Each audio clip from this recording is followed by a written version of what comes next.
Hello, this is Sabina CPA again. Welcome to part 3 of the best retirement plan options.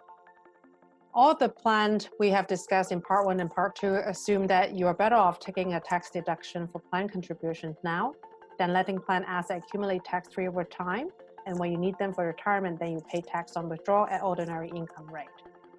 That's a great strategy. If your tax rate is higher now, then it will be in retirement. You benefit now by avoiding tax on contribution, which put more to work for you today, and you benefit later by paying less tax on withdrawal. But that traditional pattern doesn't always hold true. Maybe you're young, just starting your career, and your income is low. Maybe you are transitioning from one career or business to another, and your income is temporarily low. Maybe you think that tax rate is in general will rise. Please check my blog post for thoughts on higher income tax rate in the near future. Today's top marginal rate for federal tax may seem high at 37%, but that's actually quite low by historical standards. Sometimes contribute to a traditional retirement plan create a ticking time bomb and actually cost you money over the long run. Therefore, here are two groups of alternatives you might consider if standard qualified plan doesn't fit the bill for you. The first group is Roth accounts. Roth accounts take the traditional defer now, pay later arrangement and turn it on its head.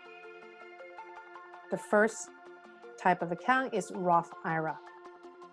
The basic Roth IRA doesn't give you any deduction for contribution you make today, but your withdrawals are generally tax-free so long as they have been in the account for 5 years. Tax-free income sounds great, right? However, contributions are limited to $6,000 per year, which with catch-up is $7,000 if you're 50 or older. Additionally, you can't control at all if your income is over $130,000 for single and $206,000 for joint filer. If your account is above those limits, you can still fund a Roth by contributing the maximum to a non-deductible traditional IRA, then immediately convert it into Roth. And if you sponsor a 401k, you can choose to designate your salary deferral up to $19,500 as Roth deferral. You won't get any deduction today, but your withdrawal down the road will be tax-free. Any employer contribution will continue to be treated as deductible now and taxable later. The second type of Roth is the Roth Solo 401k.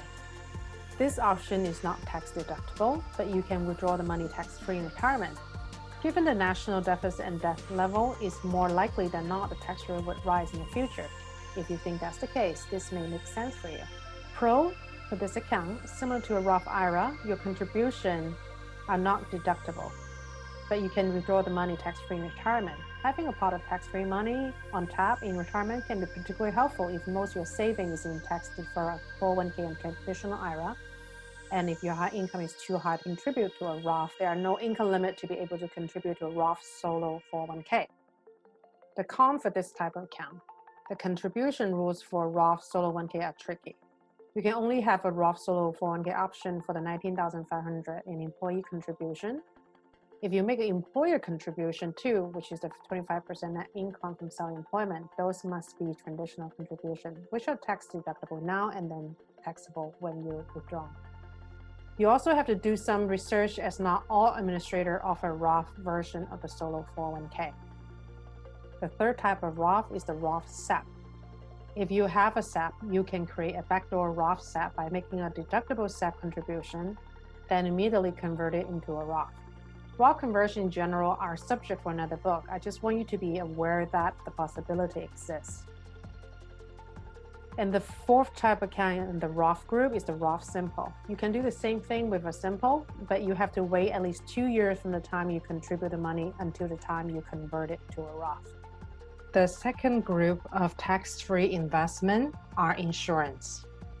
Permanent life insurance policy that include a cash value can offer several significant tax breaks for supplemental retirement savings.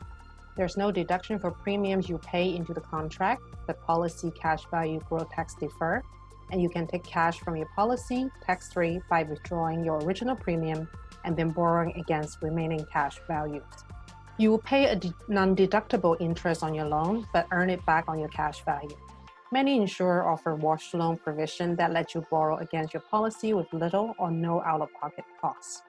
These advantages aren't completely unlimited. If you stuff too much cash into the policy in the first 7 years, it's considered a modified endowment contract, and all withdrawals are taxed as ordinary income until you exhaust your inside bill. Insurers offer 3 main types of cash value policy with 3 different investment profiles to suit different investors. The key is finding a policy that matches your investment temperament. The first one is the whole life. Whole life resembles a bank CD in a tax advantage wrapper with required annual premium and strong guarantees. Remember when we said that defined benefit pension was your grandfather's pension plan? Well, this is your grandfather's life insurance. The second type is the universal life, which resembles a bond fund in a tax advantage wrapper with flexible premium but less strong guarantees. The third type is a variable life, which lets you invest cash value in a series of sub-accounts resembling mutual funds in a tax-deferred wrapper. You can choose variable whole life with required premium and stronger guarantee, or variable universal life contract with flexible premium and less strong guarantee. This may be a lot to process. My goal is to open your eyes to the wide variety of plans and options so that you, as a tax-smart business owner and investor, can evaluate if the plan you have now is really the right plan for you. I also want to keep you from falling into the common trap of assuming that deferring today's income is always the right retirement planning strategy.